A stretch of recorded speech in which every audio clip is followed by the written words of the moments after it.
Woohoo! Hi there. Hi. I I'm, hope you can see me okay. Is this all right? I'm so glad we were able to figure out. It's like there's always a glitch somewhere in trying to get the second person on. It always takes a few seconds. Well, I'm glad to be here. So thank you for having me, Stephanie. Yeah, no problem. So let's get right into it because I know you're all the way in Hawaii. So what time is it for you now? It is, let's see, it is about 2:30 here. So right in the afternoon, beautiful day. Here we are. So how are things going on with the volcanoes? Because I don't know what island you're on, but I know there's been all those issues with the volcanoes. I've been really lucky. I'm on Oahu, and so the volcano is happening on another island. The flooding is happening on another island. So I've been good. We've been taken care of. All right, good, good. Hopefully it stays that way. So, so you've been. I mean, I was actually rereading your bio and your information. You got a lot. You got a lot of interesting things there going on. So, what got you interested in body language, and what made you start doing more research and to become an expert? That's a great question, and I get asked that all the time. My initial interest in body language started when I was an early teenager, and my parents actually thought I was slightly autistic. So I had such a hard time talking to people, making friends, connecting with people. So my mom started to get me people books to help me figure out what I'm supposed to be saying, how I can tell when someone likes me, how I can recognize what someone is feeling and react to it. And that started the journey for me in being interested in body language. Now, it didn't turn into a career for almost a decade after that, but that was where it all began. Wow, that's interesting. You know, it's funny, like some of those things that we experience as kids, and how that can follow us and help us if we learn the lesson from that as children. That's awesome. Yeah. So you right now, what is it that you do exactly? So you do body language, but do you have like do you specialize in something in particular? Mm. I Body language itself is a really strong specialty, but what makes it special is that it actually interacts with every area of your life. And so all of your biggest problems, unless you have like a medical disease or something like that, other than that, all of your biggest problems come from people and your relationships with people. So I teach people how to use body language to change the way people are seeing them. And that's just because your most important conversations always deserve your best communication skills. Do you ever notice that people question how their body language is when they're around you? All the time. And so I usually say, oh, you can book a session with me. I charge for that. It's funny because that's yeah, I could see people being a little bit more concerned, like people that are psychologists or whatever. People are worried they're being analyzed all the time. Well, and it's funny because we are already instinctively judging other people. We already use our intuition and our knowledge of body language to evaluate the trustworthiness, confidence, likability of the people around us.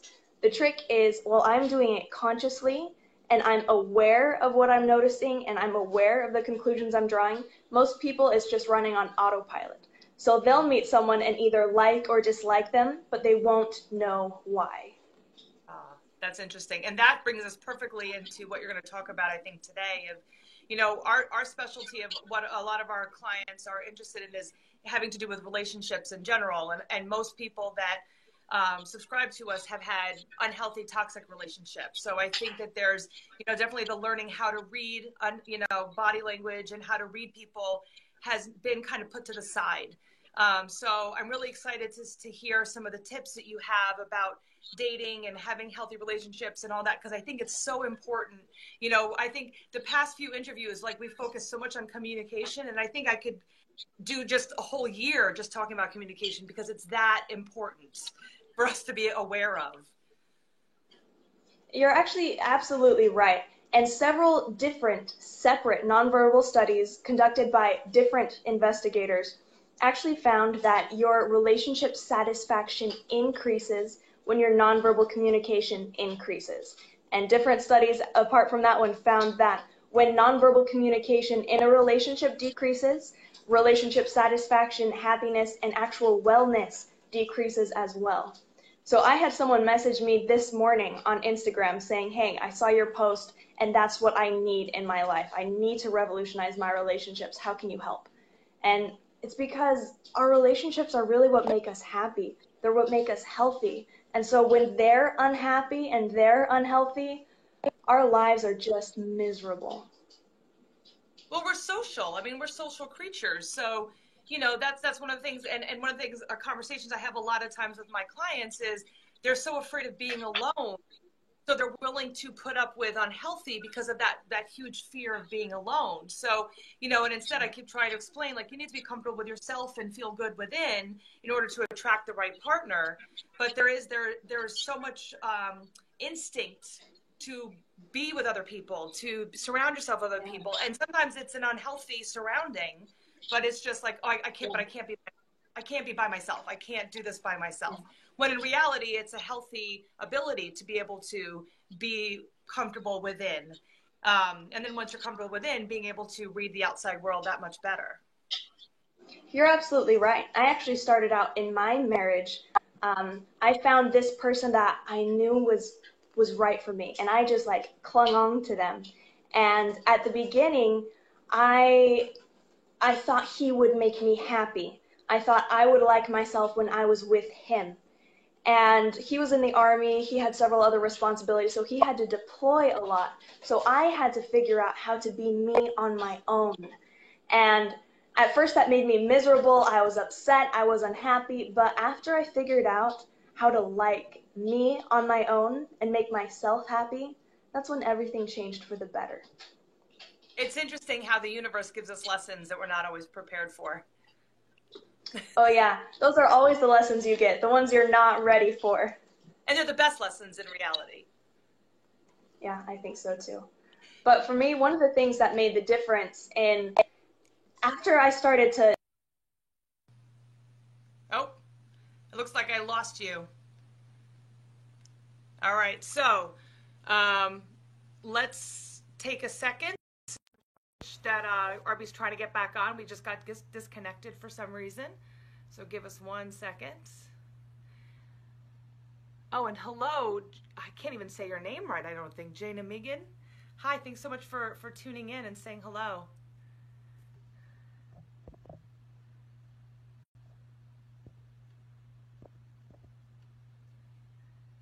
All right. It looks like Arby is trying to get back on, but that she's coming back on and getting kicked back off again. So there might be an issue with the Wi-Fi or the internet where she's at. Being on an island, I mean, hey, there's got to be some kind of issues with the internet sometimes. Hi, Jackie. Thanks for tuning in. We just lost Arby. Her internet connection just died, it seems like. So we're waiting for her to come back on. But it's interesting because already so far we're getting so much great information about body language and how important it is. Hi, Brooke. And how true it is that we read people so often without even realizing it. There's that subconscious need to try to figure people out, and sometimes we just don't even understand why we dislike someone or we do like someone, and it could be just completely based on body language. And then you start wondering, like, what am I telling people with my body language? How am I sitting? I notice a lot as a teacher. I'll see people, I'll see kids, sitting and they're like, their arms are crossed, or they're looking very unhappy, or they're not making eye contact, and you can so quickly tell how someone is feeling.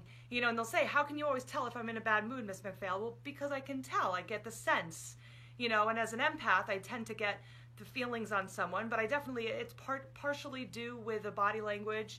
It's I'm used to them being a certain way, and I notice the slight differences that people how they behave, and I make sure that I say something, because I wouldn't want anyone to feel alone. And we know that when we're having a bad day and we're feeling like nobody really understands, having someone say, "Hey, are you okay?" Just kind of nice to have someone to reach out and let us know that they're paying attention and that we're not invisible, that they can actually see us for that, that something's not right. So don't ever feel bad about asking someone if they're okay. All right, I think we're still having trouble with Arby coming back on. I'm not sure what happened. I wish I was in Hawaii. It's a beautiful spot to be. So, as we're waiting for RB to come back on, nothing to do with body language, but having to do with what RB said right before she got kicked off of, a few minutes before she got kicked off, how the universe kind of brings us some interesting things that happen. So one of my best friends, her birthday was yesterday. And, I don't know how excited she was about her birthday coming up, but it was her birthday. And so earlier in the day, I made sure that I called her, said hi, and, texted her, let her know that I was thinking of her. And I didn't hear from her at night. And, so, I kind of just thought she was out having dinner or having fun. And this morning, I got a message from her with a picture of her with a big black eye. And what happened is that as she was driving back from work, and this is a great lesson for all of us, she was driving back from work, there was some kind of issue with the road being closed or for some reason. I don't really know why the road was closed, but the road was closed. And she had her GPS on, and the GPS was taking her an alternative route, so it was taking her around. And she was following it. It was kind of taking her in circles, and she got kind of confused on where she was. And she was following the directions of what it said, and she's like, oh, you know what, I'm just going to turn around over here and figure out, how to get back to the road that I want to get onto. And as she did that, she turned to go make a U-turn, thought she looked both ways, and didn't. And a car came and hit the side of her car. And actually, it was on the driver's side. So the other car hit her head on, for her right into the driver's side. And the airbag went off and went right into her face. And she ended up spending the night in the emergency room, where they actually figured out that she's got some kind of bleeding behind her eye. And luckily, she did not detach her retina, because that was a big concern. But, today she's all shaken up, because that's something you don't really expect that to happen. And in the morning when it was like, oh my God, it's my birthday, and I'm kind of disappointed I'm a year older, and what have I done? And you start questioning all these things. And I think it's such a good reality check of how lucky we are to have that next breath, to have that ability to celebrate that birthday. And I'm sure it doesn't feel that way right now when she's all bruised up, she's all achy everywhere, and she's got, she spent the whole day going to different eye doctors to make sure there wasn't going to be any permanent damage. Luckily, she didn't break anything. But her eye looks like she got into a bar fight. I was like, you should just tell people it was something crazy. You got wild on your birthday. But her, her eye's all purple and swollen. She's got a big cut on it. There was some bleeding that was going on. But luckily, it's not going to be permanent from what they can tell. But she's now stuck sitting up at a 45-degree angle and is not allowed to lay down and not really allowed to move around too much. So and for the next week, she has to just kind of sit there. And I know for me, when I was going through an issue with a blood clot, I was forced to sit around and do nothing. And as someone who's not used to that, and someone who's always go, go, go, that was really difficult. And, so again, I think the universe brings us things. We might not understand it when we're going through it, but the universe brings us lessons. And if we can figure out what that lesson is, whether it's relaxing or a time to reflect or, a time to just appreciate the fact that we are alive and we are here to, create such wonderful, amazing things, and all the abilities that we have. So I am so thankful that my friend didn't get injured worse, because obviously it could have been so much worse. And I think back in the day when there was no airbags, how much more of how much worse that could have been. I can't even imagine. So I'm so grateful. She still hasn't seen her car, so we don't know how bad her car is, but who cares? I mean, she's okay, just emotionally shaken up and, physically shaken up, but yeah, but she's here. And I think that's like that second where you're like, wow, anything could have happened, but here I am, I'm alive, and I'm lucky. And now it's like, oh, here I am. I'm happy to be a year older. Like, I'm happy to still be here. And it's such a grateful moment. And I'm so grateful to know that she's okay because, and again, and you would have no idea that was going on for her. So I don't know who's saying, I don't know, Mohammed, I don't know if you're still on. If you have any questions for me as we try to figure out what's going on with RB. Let me just actually check and see if she messaged me. But if anybody has any questions from what they've seen so far or have any questions for me in general, please feel free to send me to write a message. I have no issues answering any questions that you might have. Today, I actually spent a few hours working on some programs to launch. So I was like all excited because I was doing all this research, and I'm so excited to share some of the new stuff that I have learned from my own research. And when I research it, I look for what other people have experienced and kind of look at what I've experienced and kind of put that together to really share with you the best ways to really start rediscovering yourself and how to deal with those unhealthy relationships and all of that. So it's exciting stuff. I think in the next month or so, I'm going to be able to roll out some new programs. So that's going to be really, really cool. And so if there's any topics that you can think of, any questions that you have that you want me to answer, feel free. That helps me so that I know what you want. So please make sure that you do that. Next week, actually, we have somebody else coming on who is going to be talking about having a healthy marriage. And if it's not going so healthy, what to do to make it healthy, of course, and what the things are, the red flags are, and what to be careful of. So, definitely tune in next week. Okay. Yeah, RB, as soon as you can jump. Oh, thanks, RB. So yeah, let me try to get RB back on. Looks like she's trying to get back on. A lot of good stuff coming up next week. So Mohammed said, there you are. Mohammed just asked the question, hey, how do you deal with grief during the process? Oh, that's a big one. I don't know. So I don't know if what you were able to hear and because you were trying to get back on. We were talking about, any questions that people might have about the process of leaving an unhealthy relationship. I think, Mohammed, that's what you're asking, of like rediscovering yourself and some of the grief that you have, which I completely empathize. I went through a major depression after, I think people think when they leave a bad relationship, it's all, rainbows and happiness. But the reality is that any kind of change takes work and is uncomfortable. And for me, I went through a depression because of that. And there was so much change when you have to really look within and look for what can I do to fix this for myself.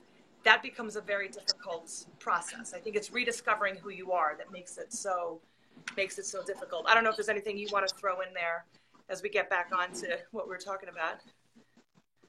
Well, I think you're absolutely right that people have to rediscover who they are, and they also have to change who they are, because who they were got them into this problem. And if they get back to the old person that they used to be, they're still gonna have this problem. So something that I recommend to a lot of people is that you start figuring out how you got into this and how you can keep it from happening again. Mm-hmm. And I hear that's what a lot of survivors of traumatic issues have to work out also. They have to keep facing it and keep facing it and keep facing it until they realize what happened and why it happened and how they can keep it from happening again. Yeah. So one of the things that I found happens a lot of times is that people just walk in without a plan. Mm-hmm. And that's something that happened in my relationship actually early on. I actually got pressured into doing something I didn't want to do and wasn't ready for, just because I'd never envisioned that scenario and I didn't have the skills or the know-how or the plan in order to keep it from happening. And that's, I didn't realize it at the time, but looking back, that's one of the things that helped me create my safe dating method, so that you get really clear about what you are okay with, what you're not okay with. And for everything that you look ahead and think of happening, you come up with a strategy for how you want to react. And I think that's huge, because and I can speak for myself here, and anyone who's watching, feel free to jump in, but I came from not necessarily the most stable environment. My parents, I love them to death, but they had their own things they had not figured out themselves. And so I didn't have the tools to know what was like, how to explain what I wanted and what was okay. I didn't even really know, like, the word boundaries comes up all the time. Like, boundaries, what are those? And what are those? Boundaries, well, someone likes me, I just need to be nice to them. I don't know what a boundary is. Like, yeah, I just need to keep them. yeah, hold on tight and tighter if they try to go away. But yeah, the boundaries were just non-existent. And I think that, you know, to really have the tools to learn what to do in order to prepare yourself. Because if you're going in and you have no idea, you know, it's like someone, actually, I was just having this conversation last night with a client. She's looking to start dating again. And I was like, okay, what are the things that you're looking for in a relationship? Well, it's hard to know it's hard to start looking for a potential partner if you don't know what it is you're looking for. And it's okay not to know, but you need to start thinking about it. So you need to start having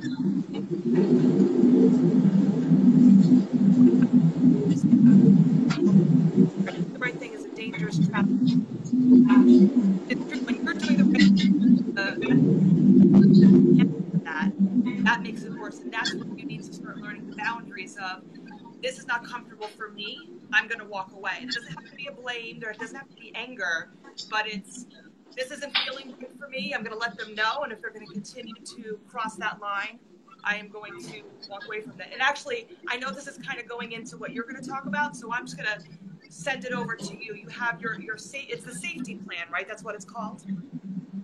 The Safe Dating Method. And it's designed to help you master the art of attraction while identifying and avoiding predatory behavior. Because I know for me in the dating world, I would go on a date and I'd get all dressed up, I'd be ready, and then I would just get the creeps about someone, but I didn't know what to do, didn't know how to avoid it. Or someone would ask me out and I didn't want to go out with them, but I didn't know how to turn them down. Or I would want to go out with someone, but they didn't seem to even know I was alive. And so there have been a lot of humiliations and rejections and awkward situations and failures that went into the making of the Safe Dating Method. And so I actually created a little PDF guide and how-to for your viewers that they can download for free whenever they subscribe to my website. So I haven't figured out a way to just send it to them like without subscribing, so you're going to have to subscribe to my newsletter, but don't worry, it's a one-click unsubscription. So if you want to check out this free safe dating guide, what you'll do is you'll pull out your phone and you'll text the word extra to 38470. That's 38470, and you're texting the word extra. And what will happen right after you text is you will get a message asking for your first name and then asking for your email address. And once you text back with that information, then the guide is automatically emailed to you. So you can download it and use it, print it off right away. Cool. That's awesome. You have your cell phone everywhere, so that's great. You can just read it even before you go on a date. Remind yourself. Yeah, and there are parts of it that you can use before a date, and then there are parts where I have you do a little planning ahead. And it's a baby guide. Like, it's pretty short. And that's because changing the way you date, changing the way you interact on your dates isn't going to happen overnight. And so this guide is just designed as a little baby step for you to start building that awareness, start building that plan, and start thinking about the outcome you want to achieve. So I have a few stories. If you want, Stephanie, I can dive in further detail to, you know, all the SAFE. I can go into the different sections. So just let me know. Yes, if that's okay. That was the next thing I was going to ask you was, please tell us all about it. Awesome. All right, then that's what we'll do. So let's start with the S for strategy. So the S in safe dating stands for strategy, and that's because you can't go in blind. If you go in blind, if you go in throwing spaghetti at the wall, not knowing what you want to get, you are going to end up with anything but what you actually wanted. Like the cat says to Alice in Alice in Wonderland, if you don't know where you want to go, then it doesn't much matter which road you take. So when I was 10 years old, I sat down and I wrote a list of the ideal traits that I wanted my partner to have. And I wasn't writing down things like his income goal or, you know, his height or his like eye color. I didn't really care about that. I wrote down traits about his personality, his character. If he was going to be honest, if he was going to be bold, if he was going to be brave or kind. I wrote down that, and if there was anything physical that really mattered to me, I wrote that down. I really wanted him to be tall, so that went on my list too, taller than me. And when I wrote down that guide, and it was like between 5 and 10 items, and I was just a 10-year-old, you know. When I wrote down that guide, that actually stuck with me for a long time. And so as I went through the years and had a crush on this one, had a crush on that one, la da da, I would refer back to that guide and be like, is this the person I'm looking for? And sometimes the answer was like, yeah, this person could fit. And sometimes the answer was no. But having that outline of what my partner looks like was really important. Of course, it wasn't until... Oh yeah, go ahead. It took me to 35 to write that. So you had 25 years on me. I didn't even know that I could make a list and look for someone that's based on this list. Like that's amazing. But yes, everyone who's watching, you need to do that. It's like so important to start figuring that out. Yeah. Yeah, because if you don't know what you want, then anyone who comes along could be your person. And all right, because I work with both men and women, I don't say find your ideal man or find your ideal woman. I say find your person. Mm-hmm. And so I had to sit down and figure out what my person looked like. And then after I'd been dating and being rejected and la da da da da, I had to figure out what I was supposed to look like. Because not only was I looking for someone else, my person was searching for someone too. And I had to make sure that, I had them up on a pedestal. I knew exactly what I wanted from them, but I had to make sure that I was someone who was worthy and strong and confident on my own too, so that they would want to choose me. And that's something that has taken me a long time to work on. And with my husband and I, with any relationship, that's something we're still working on.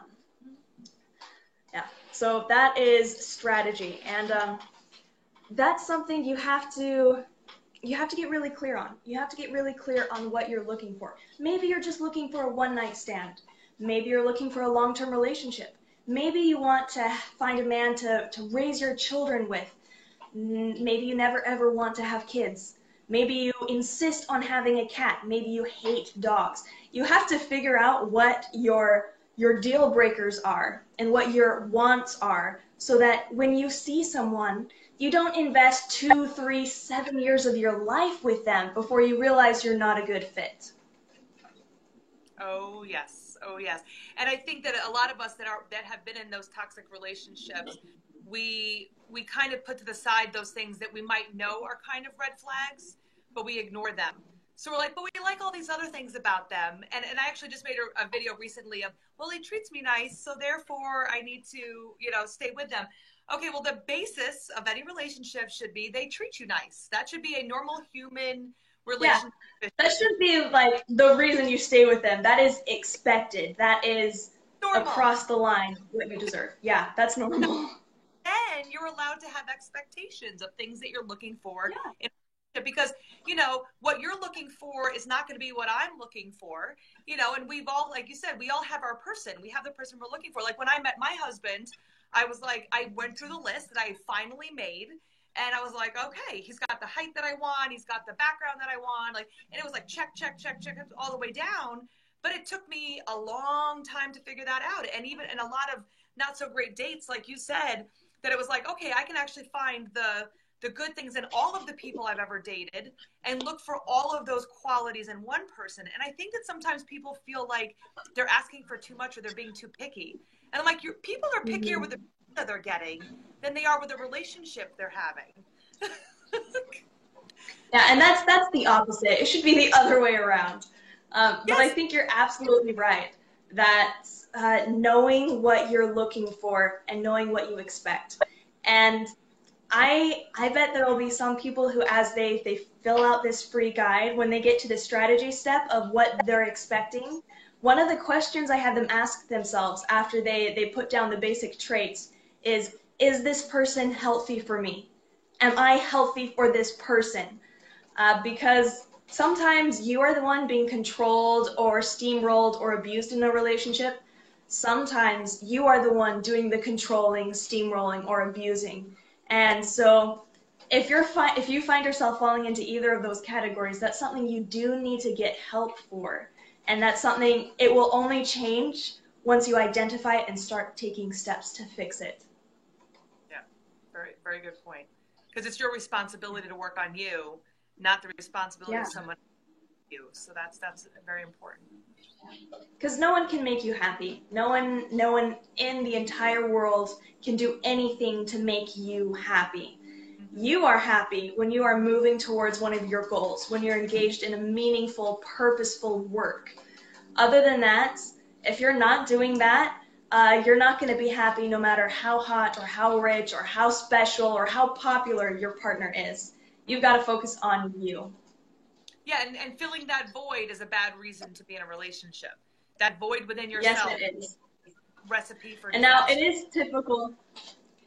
typical that if you are high in agreeableness as a personality trait, that you desperately want to be in one of those relationships. You need to be in an intimate relationship. And that's something that's where I fell when I was dating. I am a pretty agreeable person, and so that meant that I craved an intimate relationship. And so when I finally found one that seemed to like check off my boxes, I hung on. But I actually married a man who is less agreeable than I am. And that means if I'm not careful, he can steamroll me. And he'll do things that he thinks are normal, that I think are harsh or mean. And I'll do things that he thinks are sensitive, over the top, dramatic, that I think are normal and perfectly legitimate. And I used to wonder if we were actually in a pre-abusive relationship, even though he'd never hit me, never hurt me, anything like that. Until I started diving into doing the research, and I realized I am a more agreeable person, and I'm more polite, and he's just as compassionate as I am, except he's gruffer and rougher in how he communicates it. So that's something I had to dive into this science to figure out, is this relationship okay? And it wasn't until I realized that, we actually are different people. We have different personality traits, that I realized that was one of the things that was showing up in our relationship. And so actually, if you look at the science of personality and how it affects people, it's really fascinating, because how open you are, how hardworking you are. If you have one partner who loves a clean house and another partner who never ever cleans, that's because you're different in conscientiousness. And then there's differences in extroversion, there's differences in neuroticism, and all of that combines to create these two separate people who have two different blueprints for how they see the world, how they show up in the world. And so that is something I talk a little bit more in the strategy section about, knowing what your personality is and knowing what your ideal person's personality is. Otherwise, you go in blind and you have no idea what you're ending up with. Yep. And that's important to keep in mind, is that we are two different people with two different life experiences, coming at it from what we think is normal, and it is for us. Our way is the right way, of course. But if you want it to be, in a real relationship, there needs to be that conversation, and there is, the discussion. Even, like my husband, I like to have things taken care of immediately. I want to talk about it till we're done talking about it, and then I want it to be done. Him, on the other hand, we bring it up, and then he wants time to process it, and that'll probably be till tomorrow, and I have to just deal with it. And in the beginning, I was like, why doesn't he want to talk about it? I'd get more and more frustrated, like, let's talk about it now. I need to figure this out. And, he actually said one day, he's like, it's not that I don't want to talk about it. It's that I need to process what you said in order to be able to explain my feelings. And it was like, once he said that, it was like a light bulb went off. I'm like, he's not doing it to be hurtful or mean. He's doing it to be loving and caring.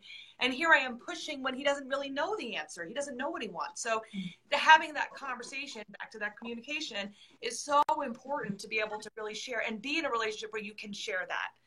To feel comfortable enough to share that with somebody else.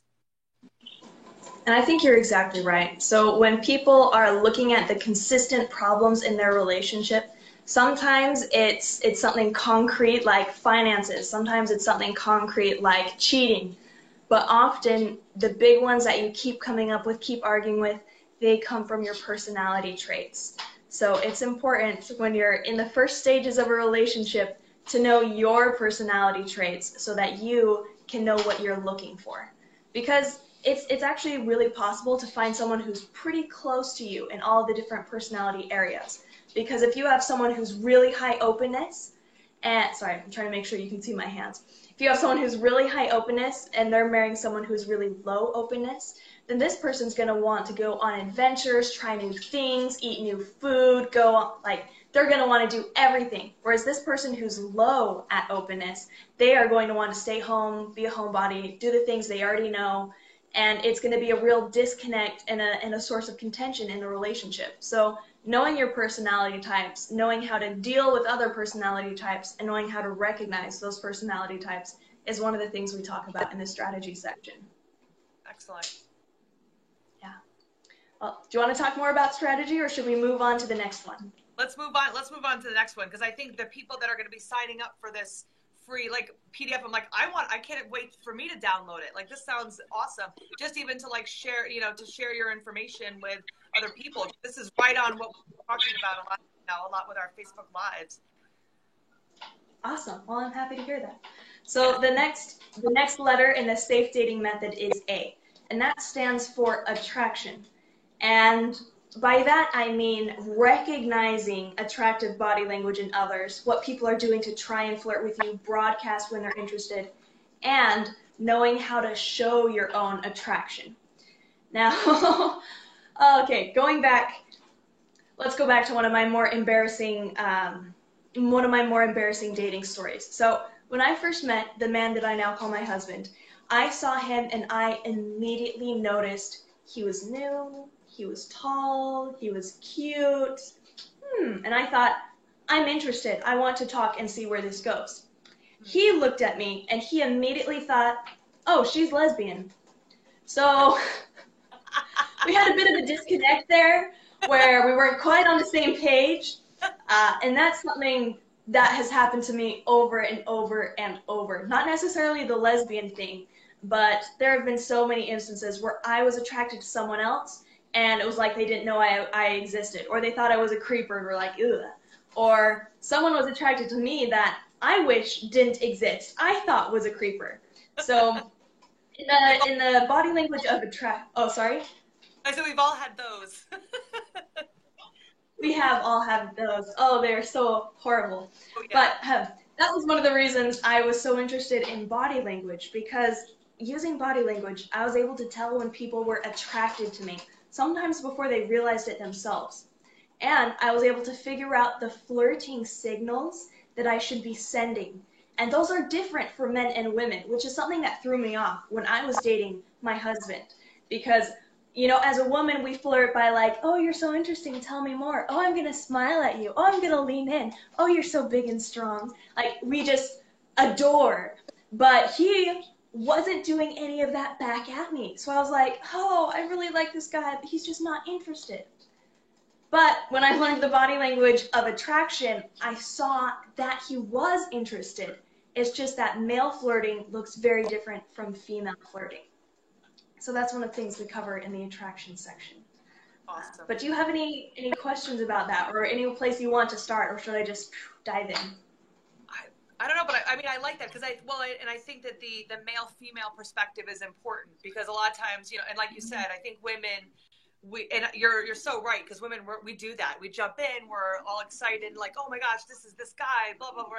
And the guys are like, yeah, she's cute. Or it's like, it's such a different reaction that we're wondering, like, does he really like me? Like, I don't know. It's hard to tell sometimes. Yeah. It is hard to tell. And you were never taught body language in school. You weren't taught nonverbal communication. And then they throw you into the real world where that is how people interact, and you're expected to figure it out. So when I found the body language of attraction, I was like, oh my gosh, there are so many myths out there about dating, and according to the science, they're wrong. And so one of the things that I talk about in the PDF, which you can get if you haven't downloaded it, if you're just recently joining us, you can get the Safe Dating Method by texting the word extra to 38470. That's 38470, send the word extra. But in that dating method, one of the things I talk about is that sometimes we think we need to be beautiful, and that beauty is what will get us the person we like. That's actually not the case. The most important part of attracting a mate is not, in fact, the way you look. It's your confidence and it's your availability. And like in there, not mentioned, like I would say hygiene. Hygiene is definitely the part of looks that's way more important than beauty. But basically, it's confidence and it's availability. And we know this because Science of People did a really interesting study. Science of People is the group that trained me, by the way. But they did a really interesting study with women in bars. And they created two groups of women. One group was traditionally pretty, all decked out, super gorgeous. And the other group was not conventionally attractive women. So like not someone you'd look at and be like, oh, she is so gorgeous. So we had these two groups. And then they sent them into a bar. And they tracked which group got the most approaches. And so what they found was the conventionally pretty group, they were the ones, they were kind of sitting by themselves in the corner. They looked gorgeous, but they were only getting between 0 and 1 people approaching them per hour. So, you know, not a high rate of success. But the unattractive women who had been trained in the body language of confidence and availability, they were getting up to 4 approaches per hour. Wow. And so what that makes it pretty clear to see is that looks are not nearly as important as attractiveness, as availability and confidence. That's the real secret to attraction. How to tell the people around you that you are available and how to tell them that you are confident. And I'm thinking as you're saying that, I remember I was a bartender for a while, and I'm thinking of a few times where we're tending bar, and one of the friends, like bartender, said to the other one, we're like, wow, check that guy out. And we're like, this like gorgeous looking guy comes walking in. We're like, whoa, like almost intimidated about how attractive he was. And on more than a few occasions, that wow, amazingly attractive guy, as soon as he opened his mouth, was such a jerk that all of a sudden we were like he suddenly, it was like the shades had come off, and I was like, well, he's not really that good looking. Or from close up, he's not really that cute. And it was purely his reaction and his kind of like cockiness or whatever it was that was just not nice. And then you had the like you said, like the average looking people that would come over and start talking, and then you're like, wow, there's just something about them that magnetizes me to them. And it has nothing to do with what they look like and everything to do with that person, that pull that you feel towards somebody. You're absolutely right. And sometimes growing up, I would have the opposite problem. I happen to think I'm pretty. I know I was prettier even when I had long hair. But what I found was even when I went to dances and I was all dolled up and I was, there dreaming of someone asking me to dance, I wouldn't get asked. And the reason I didn't get asked is because I was trying not to look obvious. I didn't want anyone to think I was a fool or think I was like being easy. So I would just kind of like stand in my corner. Yeah. Yeah. And that brings off creepy vibe. It's like, what's wrong with that girl? Right? Yeah. So no one would come over to ask me out. And it actually almost gave me a complex for a while because I was like, I think I'm pretty. I think I'm nice. I think I'm smart. Like, I think I have all the things, but why isn't anyone interested? And it was because I was telling them with my body language, leave me alone. I'm not interested. Yeah. So in the attraction section, that is something when people go through personal coaching with me, we sit down and we figure out the typical attraction signals that they should be sending and the attraction signals that the people they're looking for will be sending. Excellent. Yeah, and I think and that is a huge thing, and I'm thinking the same thing when I was younger.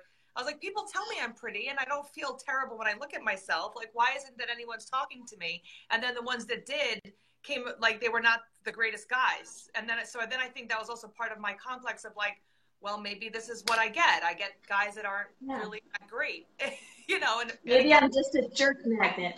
Yeah, I'm a jerk magnet. That's really what I thought it was. And people are like, I don't understand why you're with that guy. He's whatever, and you're so pretty. And I'm like, but that's all whoever talks to me. I never get like the really great nice guy. But I wasn't there. Yeah.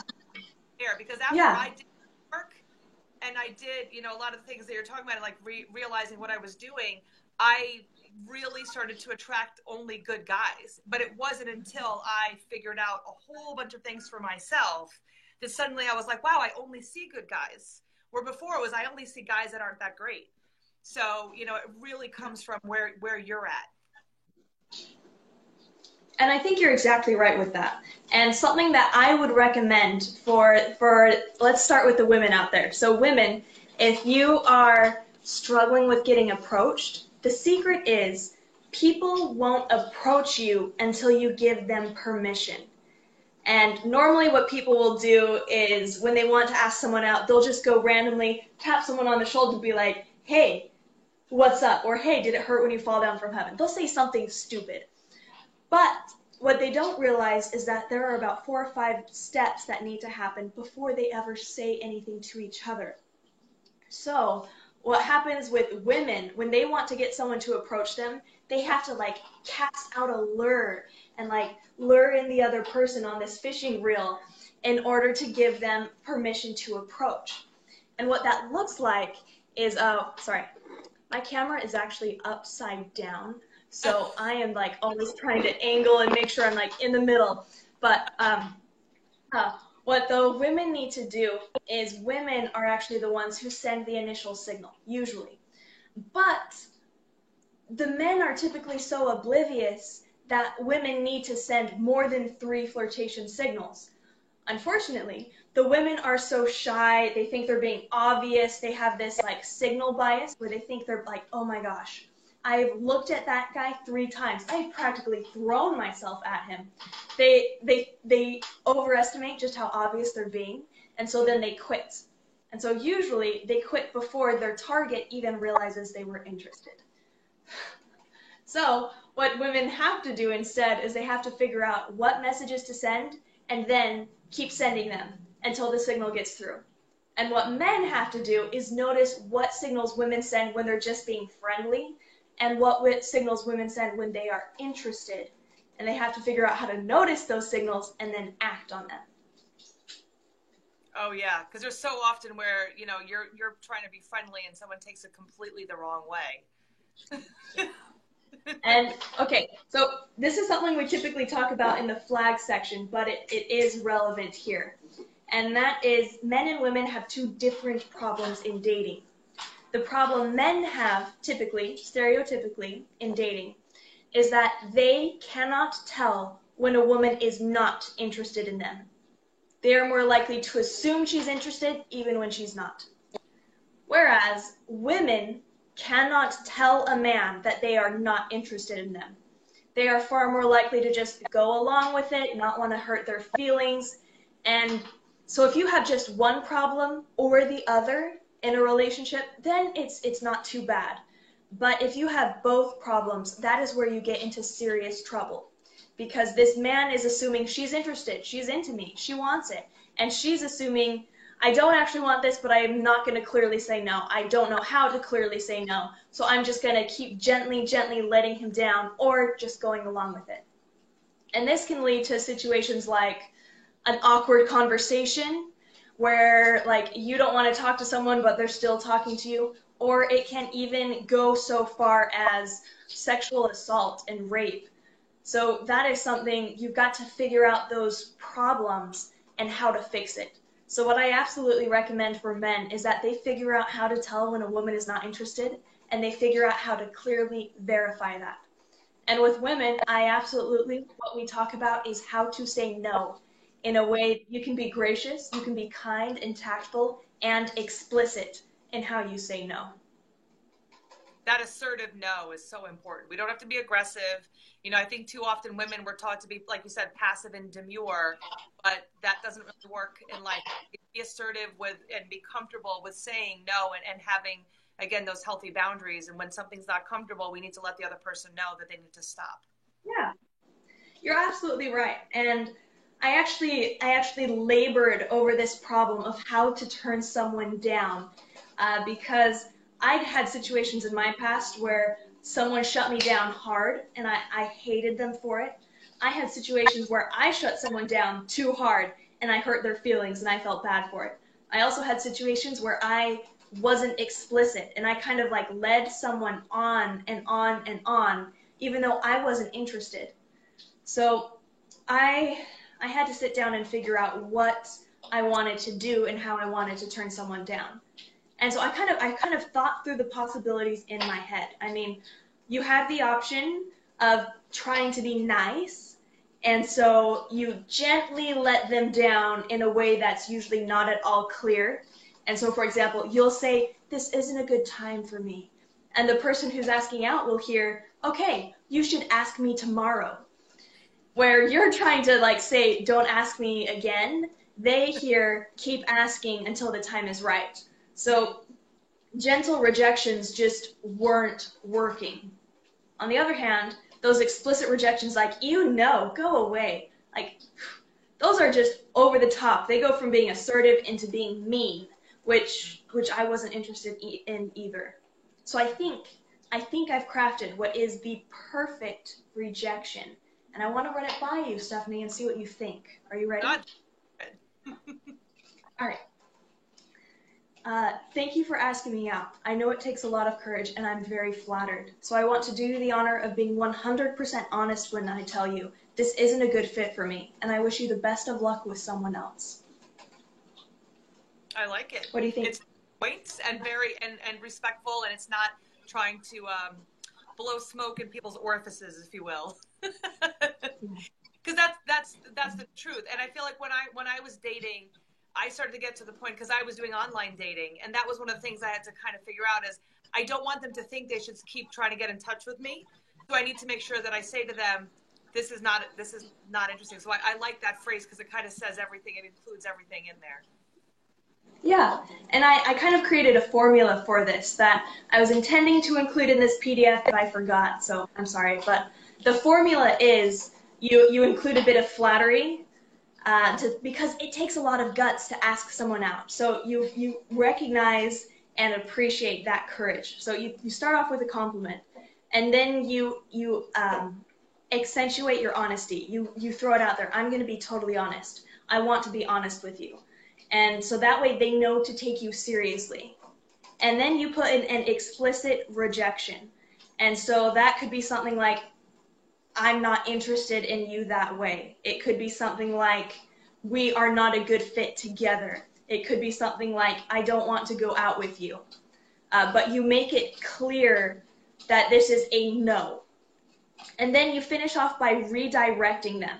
Because if you leave someone in the rejection, they are stuck reliving that moment over and over and over.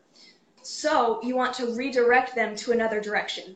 Whether that is, "And have you met my friend Beatrice?" Or whether that is, I think you'd love this dating site. Or whether that is, "I just want to stay friends." You want to redirect them into where you want them to go. So I like to redirect people into, "And I wish you the best of luck with someone else." Because it not only says, "I don't want you," but it also says, "Someone else will. So go find them." And yeah, and like, you're a great person, just not for me. And I think that's a thing important to remember, is that like, and I know what you just said. You're a great person, you're just not for me, and I wish you the best of luck with someone else. Excellent. I love it. I hope everyone's taking notes. All right. So, so I also F. Are we up to F? Sure, we can hop into F. So the F part is flags, red flags. And okay, I remember one date I went on, this guy had just randomly asked me out. I was super flattered, and I went out with him. But before I went out with him, a girlfriend messaged me and said, "Oh yeah, he asked me out too, but he was like really forceful about it." And I was like, "This is not okay. I'm warned. I'm warned." And so what I actually did is not technically legal. So hypothetically, it is possible that I could have taken my mother's firearm in a purse with me on this date to make sure I felt safe. I'm not saying that's what I did. I'm just saying it's possible that may have happened. So on this date, I felt awkward at the first, and I just walked in being like so keyed up and so nervous that things would go wrong. So I actually was imagining the worst case scenario, and it was giving me the jitters for the entire date. But at the end of the date, I felt like I was ready to go home. I had lasted it out. He was awkward. Uh, like I remember we were making hamburgers, and I had like clearly made mine, and he was struggling with his, and so I offered a piece of advice, and he was just like, he was not at all interested. He kept doing it his way, even though his way wasn't working. So I was like, that's another red flag. And then finally, I texted a friend and was like, please get me out of this. Please call. And like, I felt so bad because I had never ever done that before. But I was so creeped out on this date, and I didn't know how to say, I'm done. Please take me home.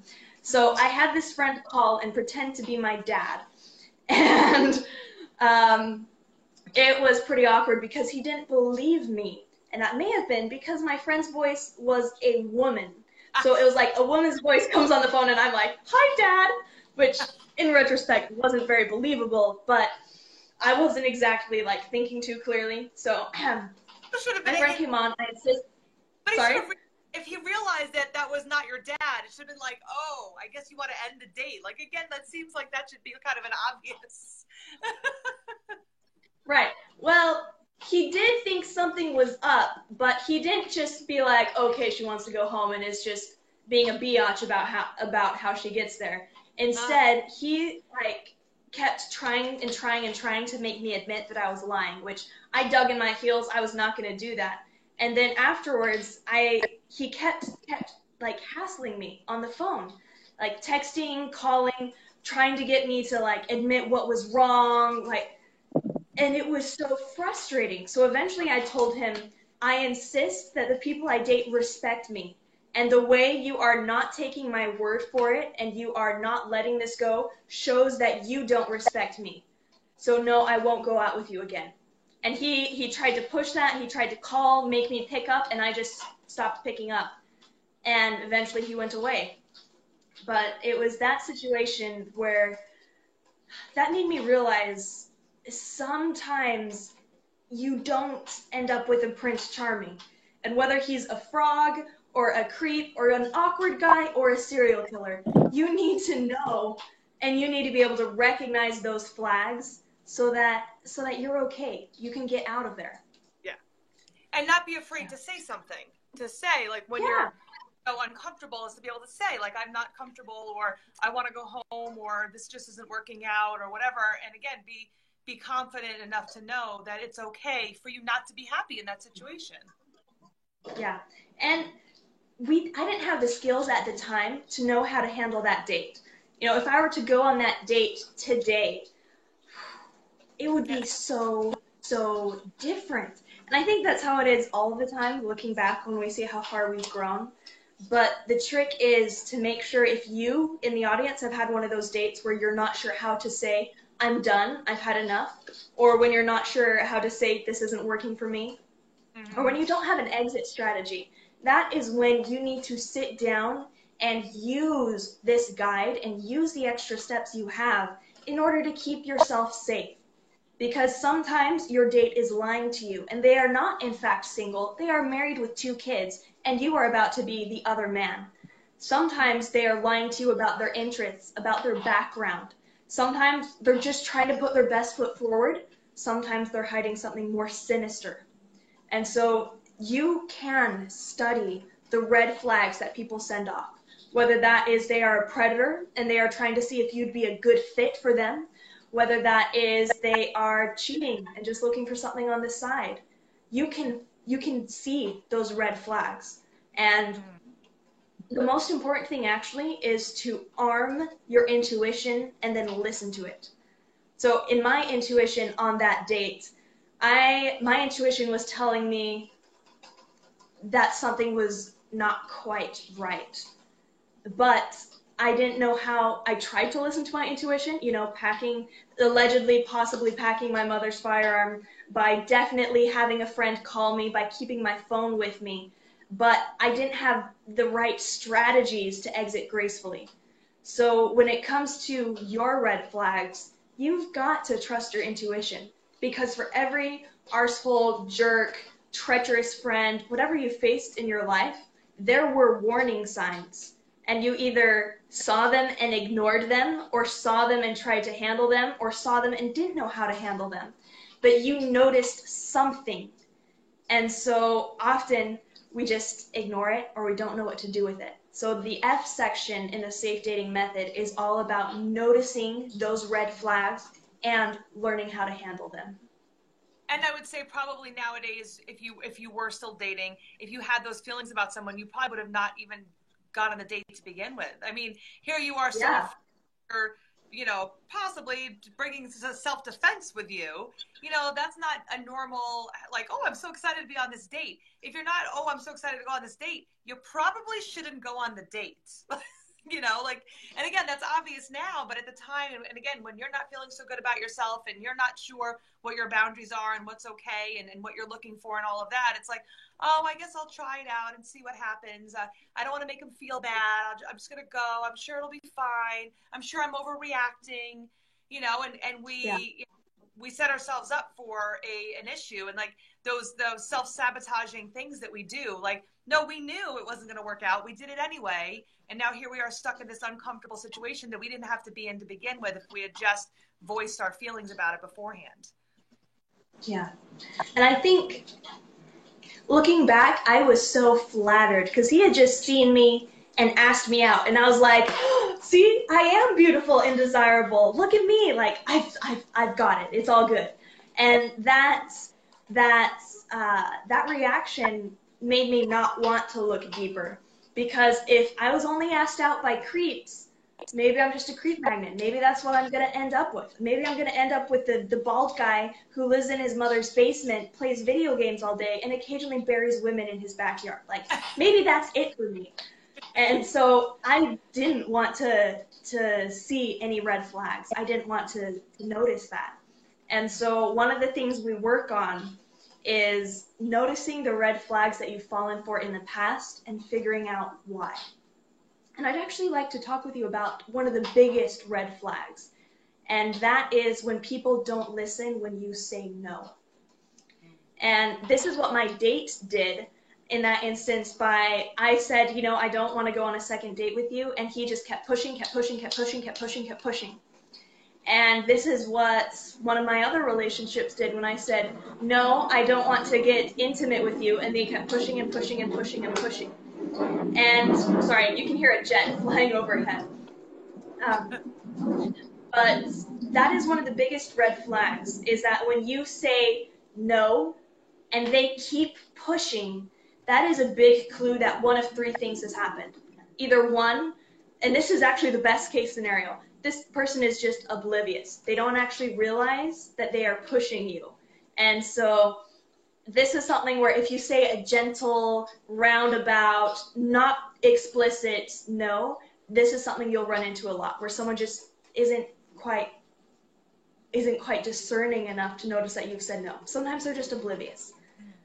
Sometimes, however, they are a jerk. They know you said no, and they don't care because they want to get their way and they're selfish. And so you see that a lot with toxic personalities. And the most important one to look for is that you'll see this in predators. Predators are looking for people they can control. And so they are sneaky and subtle and charming. But one of the key things you can look for is that they will push you to see if they can manipulate you into doing what they want. And it can be a really small thing. It's not like, step into this dark alley with me. It can be as simple as, hey, can I buy you a drink? And you say, no, thanks, I'm good. And they say, no, really, what can I get you? Could be they're being oblivious. They're trying to be persistent because all movies tell you that's how you get the girl. Could be they're a jerk, don't really care that you said no. They want to have a drink with you.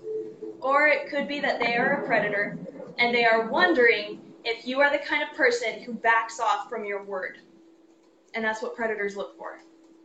And I'm thinking even like that narcissistic personality, because that was something I think with my ex-husband, is that he would keep pushing.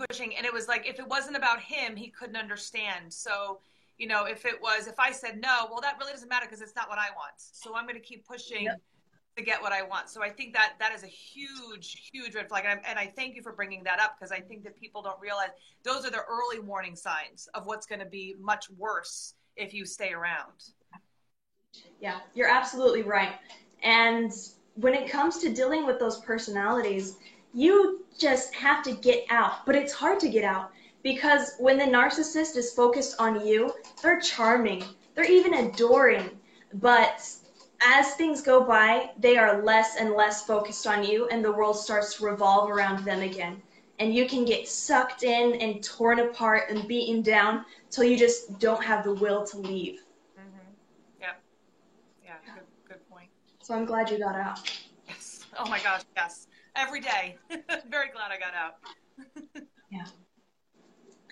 But with the flags, the flag section is pretty extensive because we cover not just flags from lie detection, we also cover flags from predatory behavior.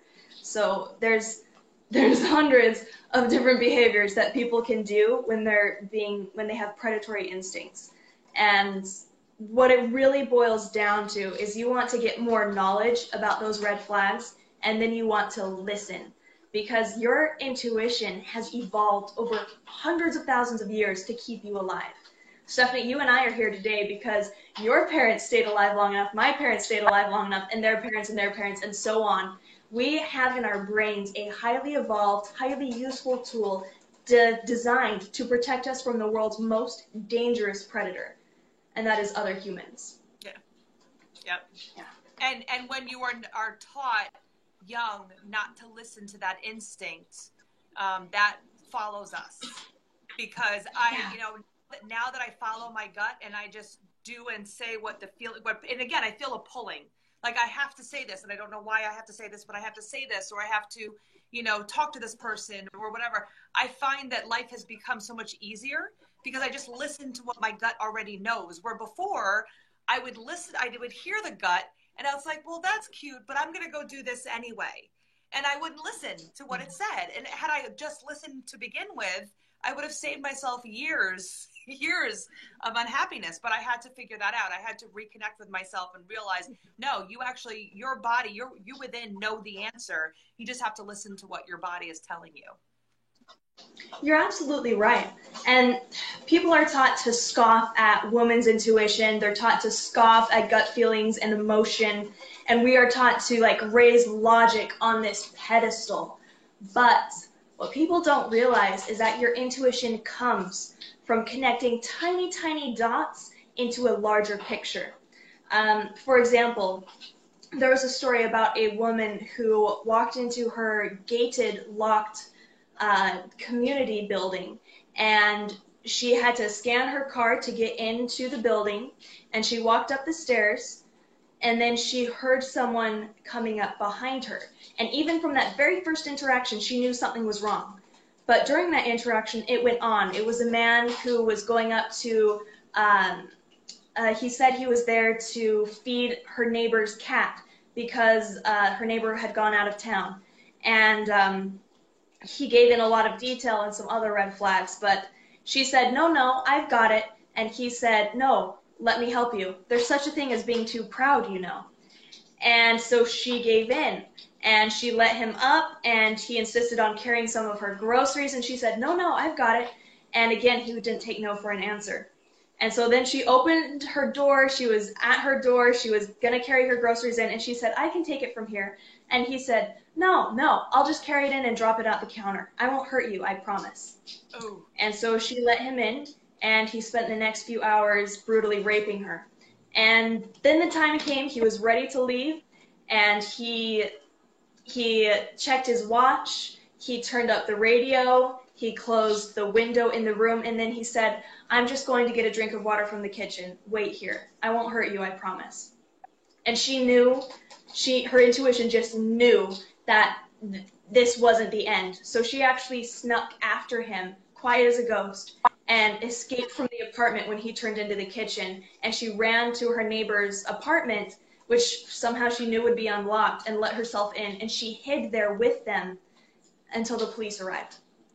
And there were so many cues over this story where her intuition told her, don't let this guy in, don't let this happen. But she'd been taught not to be mean to strangers. She'd been taught to be kind. She hadn't been taught to stand up for herself. And so one of the very first cues was that she hadn't heard the door to her apartment building close behind him, which meant he had been lying in wait there. And there had been several other red flags that had told her he wasn't safe, but she only started listening after she knew he was dangerous.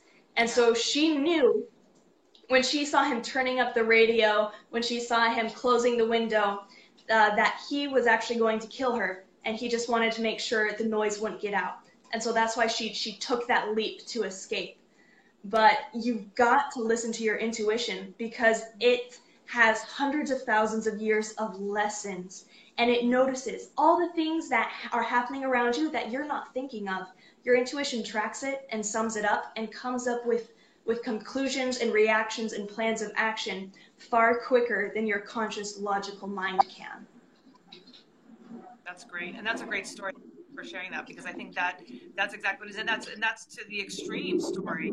But I think that it's, you know, again, on a regular, we have what's right and what's wrong for us, and we ignore it, and it gets us into very difficult situations. And again, it could get to that extreme, which is so scary. Yeah, it is scary. But that's one of the reasons it's so important that we teach ourselves, our friends, our daughters, how to say no.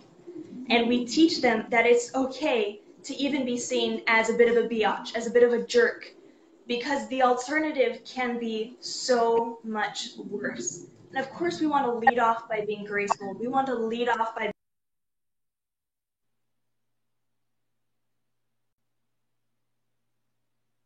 I think we lost you again, RB. So be it.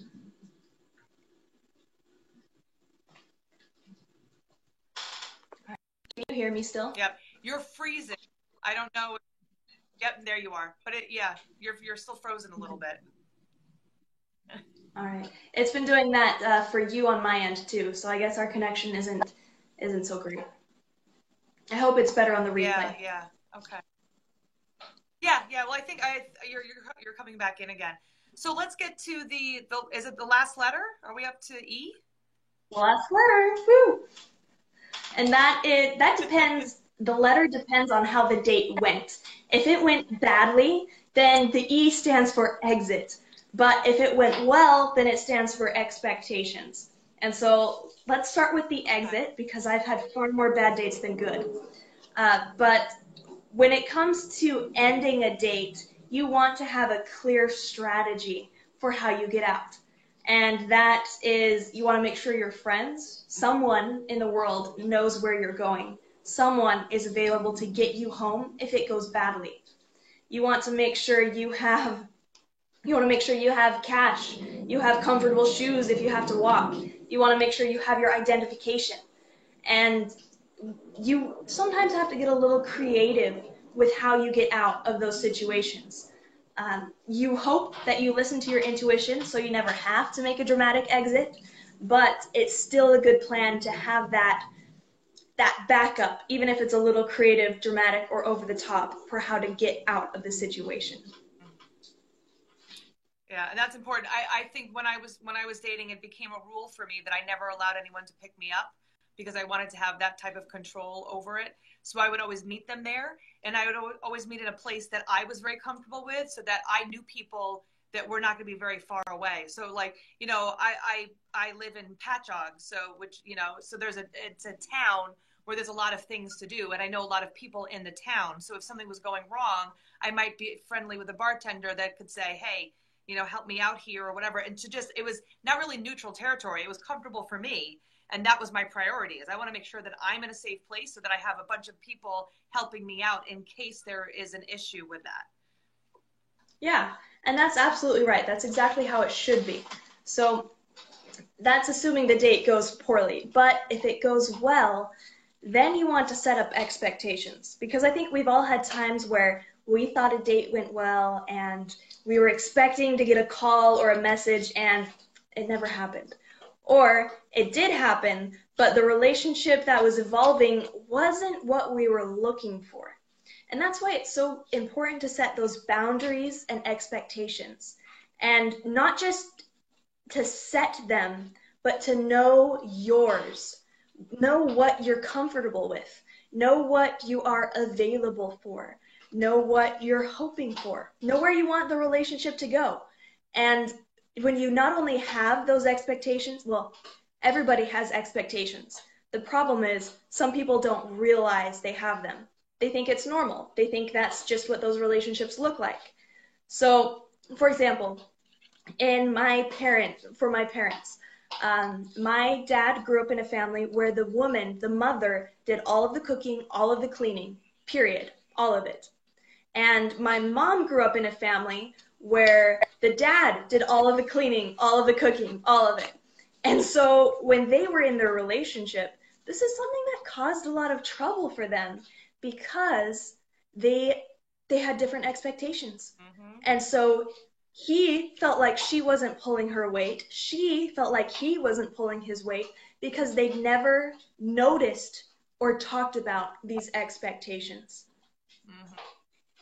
Yeah, that's important.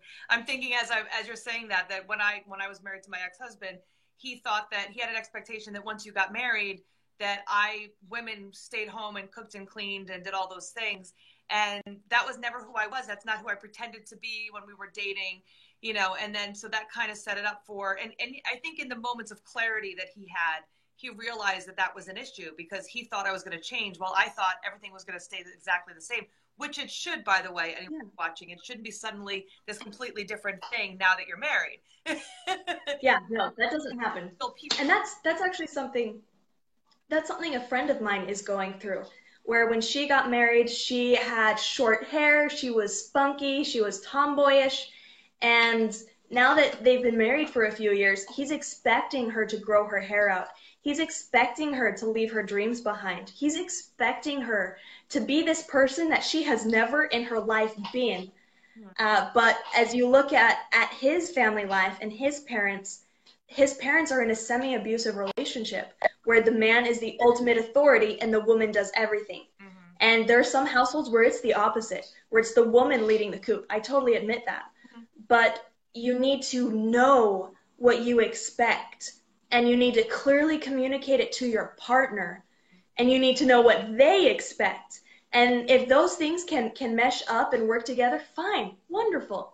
But far better you know in advance. You know after just 2 or 3 dates that, whoa, this isn't going to work for me.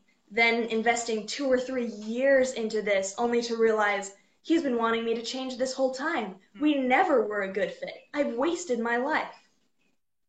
And some of those things might be subtle, but really just allow the person to show who they are and believe them. And so like when they're trying to fix you or change you or make comments, I mean, some of my red flag, going back to the red flags that I saw was, hey, your friend, I don't really like your friend, and I don't really like to go here, and why don't we do this instead? And there was those little kinds of underlying things that I ignored because, oh, he's so great, and on paper we have so much in common, and it's so great. But there were the warning signs. And so had I realized that ahead of time, and when you start realizing what those flags are, then you can understand the expectations a little bit better. You can be more open and honest with your expectations and then move on if it's not the right fit for you and not feel like you're trapped in a relationship you don't want to be in. Yeah. And you're exactly right there. So in the expectations section, we cover not only some guides that you can fill out to get really clear about what your expectations are, because most of us don't really know what those are, but it's also some guides and prompts for how you can start the conversation with your partner about what their expectations are. And that's designed to get you on the same page, totally honest, totally clear, as soon as possible. Because like we both said, you don't want to waste those dates, those years, that energy, that emotion, when it turns out they are wanting you to be a career woman and you want to be a stay-at-home mom, or the other way around. You want to know what you're getting into, and you want to make sure you're getting into something that's right for you. And that's great, especially for people that are not aware of those things ahead of time, having those written down so they can say, hey, I can actually look at these questions and help realize that these are normal questions to ask, you know, and find out about your partner, I think will be helpful for anyone who's watching. Yeah, I hope so too. And viewers, if you're just joining us now, the safe dating method, that is something I created to help people master the art of attraction while identifying and avoiding predatory behavior. And you can get the free guide with all the safe dating method steps laid out and some worksheets for you if you text the word extra to 38470. That's 38470, texting the word extra. Awesome. And I really recommend people to download that because, I mean, I think that there's so much great information. So many people are looking to start dating again, and they're looking for a healthy relationship. So those are some great tools to have at your disposal. And again, something written that you can, you know, those of us who do not have that in our repertoire, now it's written down so you can actually follow it without having to be, you know, you're kind of blindly going in. But with this, you're not. You actually have some real concrete information and tools to be able to use to set yourself up for a better result. Exactly. And that was the goal with this guide. Yeah. Well, thank you so much. Is there anything else you want to share before we say goodbye? I know that we were, you know, we lost you for a little while. So, you know, we went a little bit over, which was great because we got so much great information. I'm so excited to, you know, have so much great information for everybody. But is there anything you want to share with us before we say goodbye? I feel like we've covered a lot. So viewers, if something in this sparked something in you, don't just let it go. Don't just shrug it off. Don't ignore the uncomfortable truth. I want you to go back, rewatch what bothered you. Listen to what your intuition is telling you. And if you have a friend who you think may be in an unhealthy relationship, or maybe they're single and they're out there in the dating jungle trying to find their person, share this with them. And do be sure to download that guide so that you can be totally prepared for not only the toxic personalities out there, but also the good ones who come along, that you want to make sure you are ready to meet and build a life with them too. And I promise, and I think RB can promise too, there are great people out there. You know, it's not all terrible. I promise they're out there. We just have to set ourselves up for success. So I really appreciate all the information. Anyone who wants to get in touch with you, I mean, and get some more one-on-one from you, what is a good way to get in touch with you? All right. Well, my contact method and a couple links to contact me are in that free guide. Other than that, you can visit my website, which is bodylanguageboss.com. Nice. I even like the confidence of the sound of it. That's a really good, that's a good website name. Well, thank you. Well, thank you. I'm glad you liked it. Yeah, that's awesome. Thank you so much, everybody, for tuning in. I really appreciate it. I think that there's, like we said, there's a lot of great content, a lot of good information in there about, you know, communication, warning signs. I mean, the list goes on and on. There's just so much great stuff. So definitely feel free to, you know, for those of you who are rewatching it on the replay, ask questions. We'll both be available to answer whatever questions you have. So please don't hesitate to ask those questions. And just so that everyone who's on Mind and Body Awakenings, remember next week we have another interview talking about healthy marriages and how to get one and keep one. And if it's starting to go south, what you can do or what strategies you can use to make it healthy again. So definitely tune in for that. It's going to be at 8:30 again on Wednesday, and we look forward to seeing you there. So again, thank you everybody so much for coming on. RB, thank you so much for coming and giving us such great tools, because I think with our audience, that's exactly what everybody needed to hear. So we really appreciate it. Thank you so much. Thank you. See you. All right. Bye, everybody.